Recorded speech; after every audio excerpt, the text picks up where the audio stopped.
Hello everybody and welcome back to my YouTube channel. So I'm really excited about today's video because I'm going to be telling you 3 of my favourite exercises to work towards your middle splits. Now as an adult, trying to start your flexibility journey, especially if you're working towards the middle splits or front splits, it can be quite confusing. There's a lot of information out there and you just might not know where to start. So these are 3 exercises that I think are really accessible to everybody. They don't really require that much equipment to start with, and they will really begin to build the foundation of your middle splits training. I think it's important to note that there are obviously so many different exercises you can do when working towards your middle splits. These are just 3 of my favourites, and there's even loads of variations within these 3 exercises that I'm not going to cover today. But I really hope you enjoy this video. I really hope you find it helpful, and if you do, please give me a like, please subscribe to my channel, and please pop in the comments any other videos you would like to see. So let's get started. Exercise number 1 is our horse stance squat. Now when we think of our middle split, we can also think of it as a very low, very wide squat. So the horse stance squat is a really great way to start developing the strength and the flexibility in our adductors, in our hips, in our lower back to help us get into that position. You start with your feet about shoulder width apart and your feet always face forwards. Our feet face forwards to avoid putting extra stress on our knees. Our aim then is to squat in that position, but then as we progress we take our legs further out and we also squat lower, and you can see that this gradually progresses and begins to look more and more like a middle split.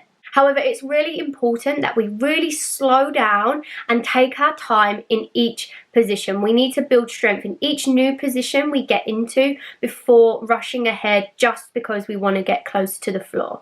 Because if we rush, we're going to run into some issues with our knees and with our back because we're not strong enough to be in that position, and that's what we don't want. So in each position that you get into, you want to get to the point where we can do maybe 2 to 4 sets of 8 to 12 reps with a 3 to 5 isometric hold at the bottom of each rep, and then building up from a 10-second to a 60-second isometric hold. If you're starting at the lowest, so 2 sets of 8 reps, every time you train, try to increase by 5 seconds in your isometric hold at the end, and also 1 rep until you reach the upper limit. So until you're reaching 4 sets of 10 reps with 5-second isometric hold. Then we can take our feet out and we can begin to squat lower and wider. Another great indication of whether you're ready to move on and take the legs wider is whether you can get your hips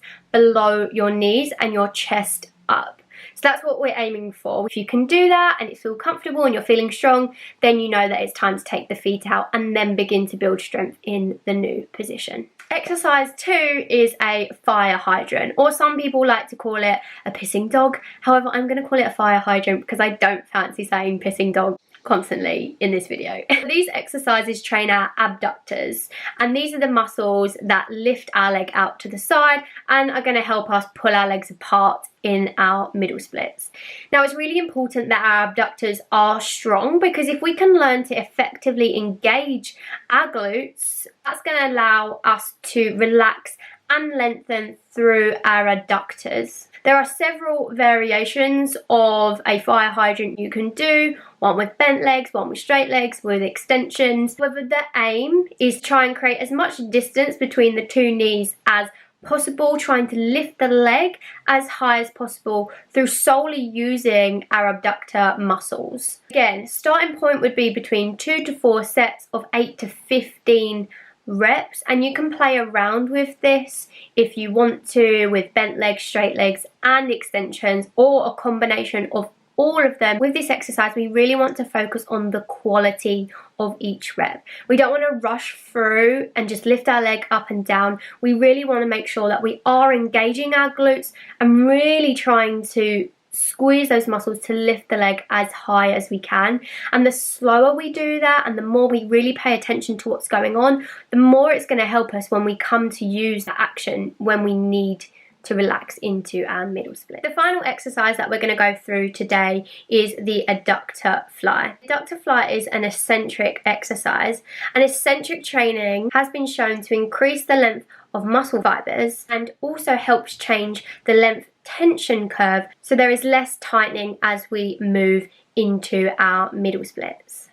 Because this exercise also helps develop strength at the end range of motion, it also changes the force length curve, which reconditions our stretch reflex to fire later into the range of motion. So to get set up for the Adductor Fly, you want to ideally set up next to a wall, but you can set up without it. I think setting up next to a wall helps if you have weak hip flexors and stops the hips from falling forwards, which can happen when doing this exercise, but you can also set up away from a wall. It's not a problem. You can pop your hands under your hips or by your head, again, complete personal preference, but you may find that you want to pop your hands under your hips if you're not confident in how to engage your core and keep your lower back pressed into the floor. From this position, you're then going to lower your legs out to the side as slow as you can, taking maybe 5 seconds to lower the legs. When you get to the bottom of the movement, you're going to hold there for 3 to 5 seconds, and then you're going to bring the legs together normally. You're going to start with about 2 to 3 sets of 30 reps, and you want to take these reps up to 50 and then up to 100. And at this point, we're staying body weight. You can, from that point, add some ankle weights and add some external load, and then drop the reps back down to 10 to 15 before building back up. As I said at the beginning, this is a really great exercise to do. However, we just need to make sure that our hip flexors aren't weak and we're not just using our hip flexors rather than our adductors, and we're also not compensating through our lower back.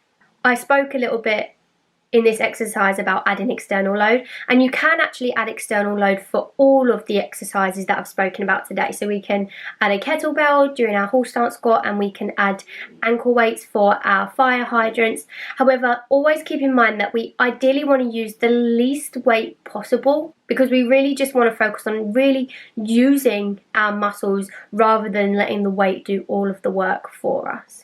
I really hope you enjoy this video and find it helpful. I can't wait to see you guys try some of these exercises out, and I'll see you in the next vid.